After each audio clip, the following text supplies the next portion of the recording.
Before the Second World War, the British ran Palestine as a mandate. They had promised the Palestinians an independent state, but they also promised Palestine to the Jewish movement known as Zionism. In 1948, when the State of Israel was founded, the Arab world revolted as Palestinians were expelled from their homes or forced to flee in a blitz of fear and terror. 750,000 people became refugees. Israel's military hero, General Moshe Dayan, later admitted, "Jewish places were built in the place of Arab villages. There is not one single place in the country that did not have a former Arab population." While Palestinians were denied the right to return to their homes, anybody who could prove they were Jewish had the right to settle in Israel. In 1967, Palestinians once again fled their homes during the Six-Day War when Israel occupied the remaining 22% of Palestine, describing this as an act of self-defense.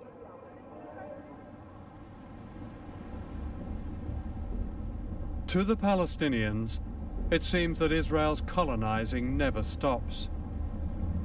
This looks like a medieval fortress. The Israelis call it a Jewish settlement. In fact, it's part of a network of armed colonies that, by one estimate, effectively control 42% of the occupied West Bank. Many of them dominate and intimidate Palestinian communities. They are illegal under international law and have been condemned by the United Nations. The great majority of the population of Palestine were Palestinian Arabs. In 1948, Israel was founded in the shadow of the Holocaust. For the Palestinians, this meant the loss of 78% of their country. Today, they are seeking only the remaining 22% of their homeland. For 35 years, that homeland has been dominated by Israel. In 1987, the Palestinians rose up in what they call intifada.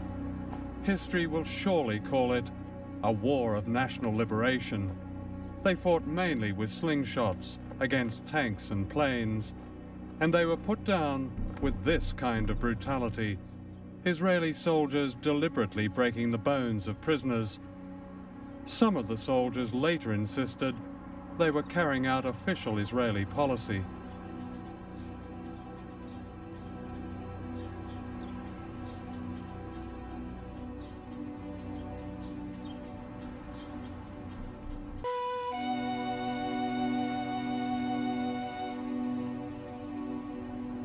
In 1988, the Palestine Liberation Organization, led by Yasser Arafat, recognized Israel's right to exist and Israeli sovereignty over 78% of Palestine. It was an historic compromise. And in the early 90s, a breakthrough for peace seemed possible. In July 2000, the two sides met in America to reach a final agreement. But among the issues they discussed was a profound disagreement about just how much land was on offer. Israel's Prime Minister at the time, Ehud Barak, claimed he'd offered the Palestinians almost all the occupied territories back and said that Arafat had rejected this. In reality, the Israelis were expanding more and more illegal settlements on Palestinian land, even during the negotiations. Add to that the special access roads with their checkpoints, and the Palestinians say that all that was left was a group of colonies with their borders patrolled by military bases.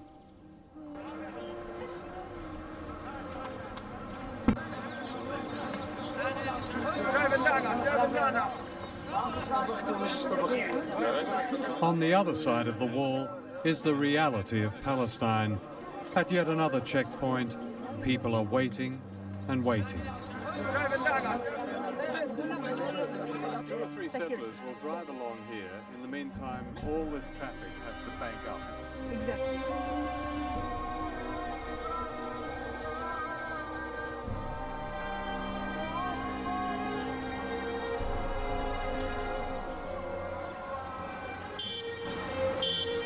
This is Gaza, just a few miles down the road from the affluence of the Israeli settlement. The contrast is extraordinary. Almost 1 million Palestinians are trapped behind electrified barbed wire and roadblocks.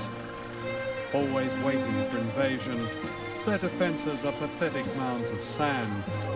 Fear has a permanent presence. الجلال والجمال والثناء والبهاء في